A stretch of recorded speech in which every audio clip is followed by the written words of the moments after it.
La Banque mondiale octroie pour le financement de l'agriculture en Côte d'Ivoire 18 milliards de francs CFA sur les 20 prévus.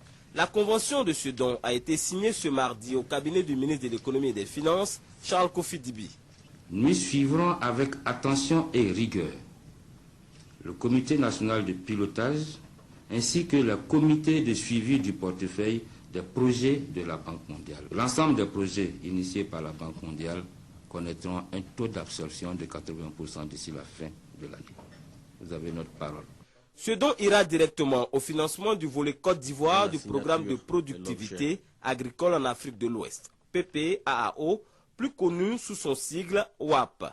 Ce programme met l'accent sur la génération, la diffusion et l'adoption des technologies nouvelles avec un accent particulier sur les aspects de transformation des produits agricoles.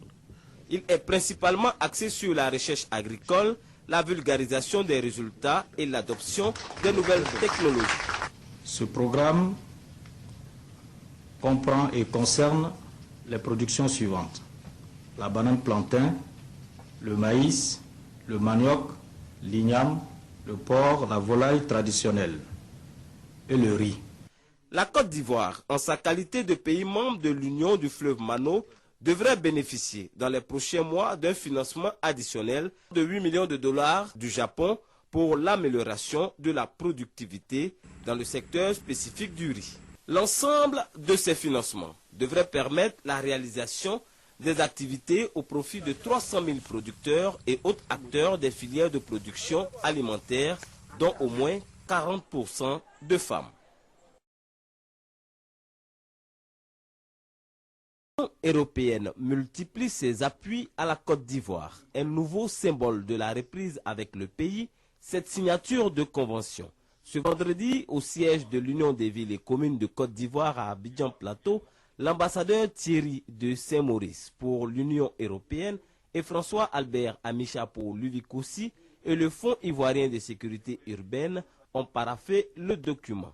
623 millions de francs CFA sont mis à la disposition des communes pour la réalisation de l'intercommunalité et le renforcement de la sécurité dans nos cités. Cette coopération fait totalement partie de l'engagement de l'Union européenne en faveur de la lutte contre la pauvreté, mais aussi de la promotion de l'état de droit.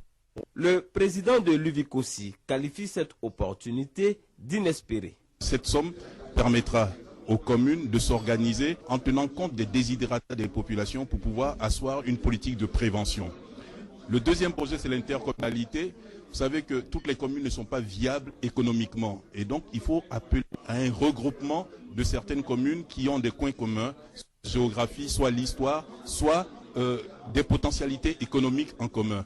Et nous pensons qu'en étant ensemble, nous pourrons permettre le développement local efficace. En soutien à la Côte d'Ivoire, dans cette période post-crise, l'Union européenne a mobilisé plus de 270 milliards de francs CFA sous forme de dons en réponse à la crise humanitaire pour la reprise des projets arrêtés avant la crise et l'engagement de nouveaux projets dans les domaines de la santé, la formation professionnelle, l'emploi et les infrastructures. Conduite par Camille Ouedoud, la délégation de la Banque mondiale est venue faire l'état des lieux des projets dans lesquels l'institution financière est engagée en Côte d'Ivoire. Ce sont le projet École pour tous et le projet d'appui au secteur éducation-formation qui n'ont pu s'achever dans les délais, c'est-à-dire le 31 août 2010.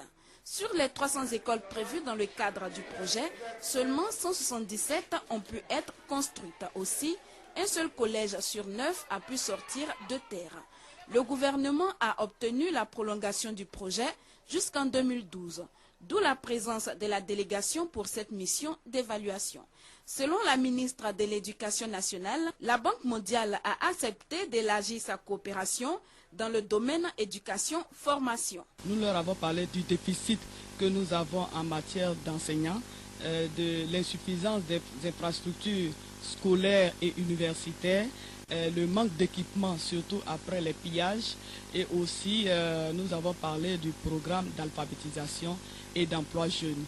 pour tous ces problèmes, nous sommes heureux de savoir que la Banque mondiale est prête à nous accompagner. La mission d'évaluation du système éducatif national par la Banque mondiale a donné lieu à un séminaire. Il réunit experts des ministères en charge de l'éducation nationale, de l'enseignement supérieur et de la recherche scientifique, de l'enseignement technique et de la formation professionnelle. Cette mission s'achève le 8 juillet prochain.